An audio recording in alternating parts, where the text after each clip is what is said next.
Much for joining us, everyone. I'm Brandy Cummings. And I'm Mike Cherry. Much less wind we saw this morning.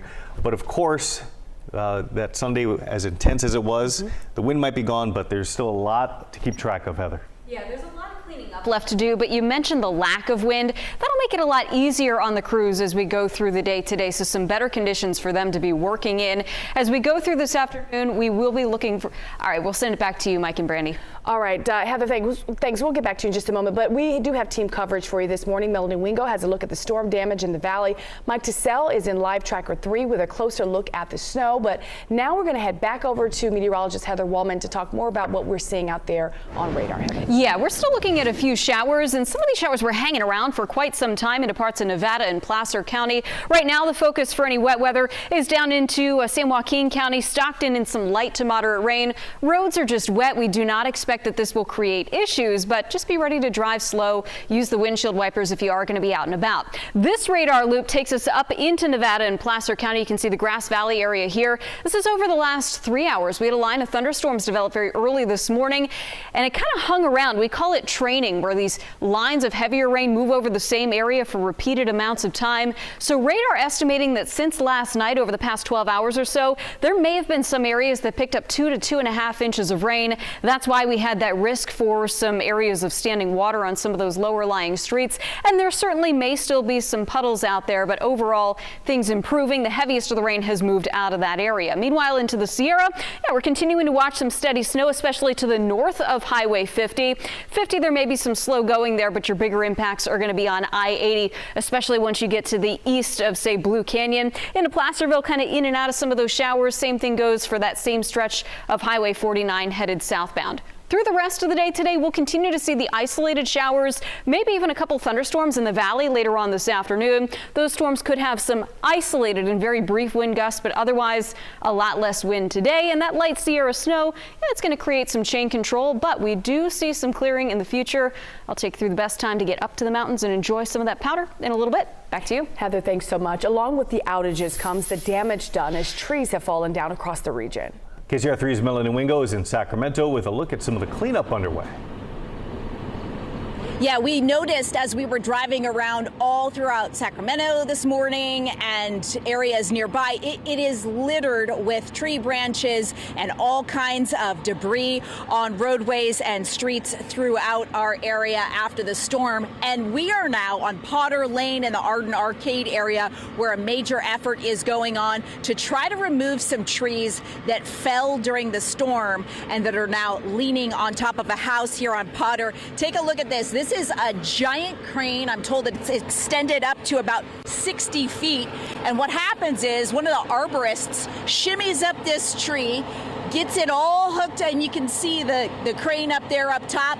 They get it all hooked up, and then we watch just in the last half hour as they physically pull up the tree, bring it into the middle of the street, and then as you can see down the street itself, there's a wood chipper over here, and they just feed those trees into the wood chipper and then get it cleared away. So this particular house had 3 Italian cypress trees that needed to be removed, and one of them is still leaning on top of the house here. The homeowner realized that the work that he was trying to do to clear it away wasn't going to be enough, so they had to call in the big guns, so to speak, and they got the crane out here and the trained professionals who know how to deal with all this. You can see the guy down here on the ground. He's pulling away some of these branches, and they all go into the chipper down the street to get things cleaned up. This is just one of the locations where arborists like this are busy today, and in the aftermath of those high winds we saw throughout the viewing area,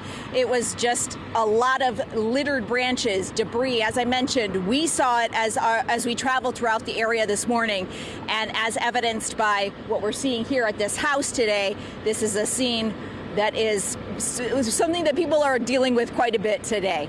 Brandy, Mike, I'll send it back to you now. All right, Melanie, thanks so much. Such a major cleanup effort going on across the region. We are getting pictures into our newsroom of storm damage. High winds and Gridley lifted and moved this silo off of its foundation. Check this out. Many people dealing with the downed trees. This is at the Archer Apartments complex on Fulton Avenue in the Arden Arcade area. And then this is in Grass Valley, a tree branch down. Viewer telling us the wind also took the neighbor's kids' trampoline for a ride. Remember, you can send your storm damage photos to us at kcra.com/upload.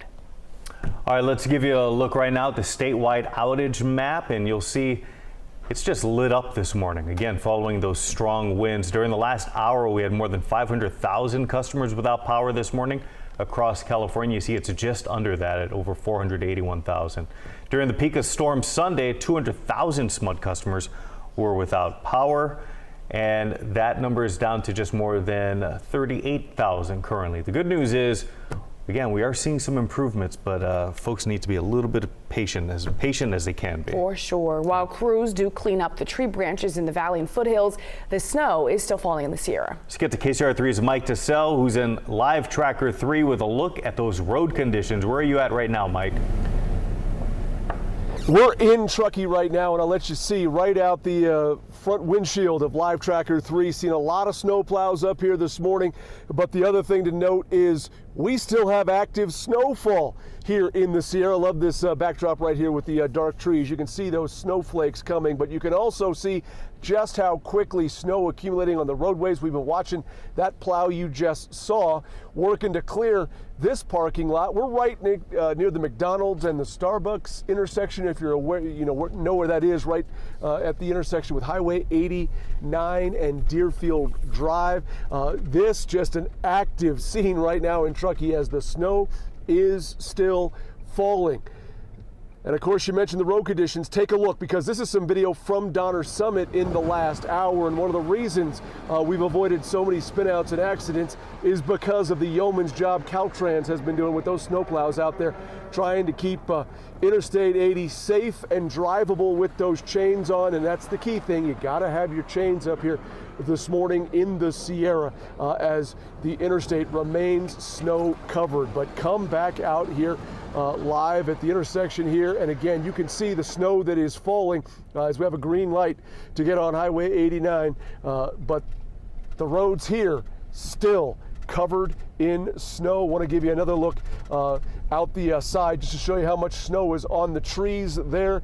But again, look at those highway signs in front of us. They're already starting to accumulate some snow on them because here in the last hour, boy, it's just been continually dumping here in the Sierra, and this is well below Donner Summit where you saw those snow plows. So again, this year, live look out Live Tracker 3 in the Sierra this morning. We're going to continue our journey back up over Donner Summit to see how things are going as you get a little bit closer to that 7,000 foot elevation level. But for now, I'll send it back to you in Sacramento. All right, Mike, thank you so much for that live report. And Sacramento Regional Transit light rail service will not resume this morning. The agency says the storm caused significant damage to the system. It's also dealing with power outages. Crews are working to repair that damage. SAC-RT says service will be restored when the damage is repaired and power is back on. Shuttle buses will be available between stations on the blue and gold lines.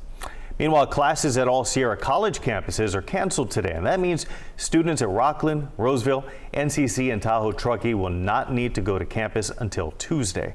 The college made this decision because of the ongoing storm and power outages. Of course, we will continue to cover the winter weather on this impact day. For the very latest information sent straight to your phone, download the KCRA 3 app, turn on those push alerts. That's where you can also live stream our news just in case you lose power.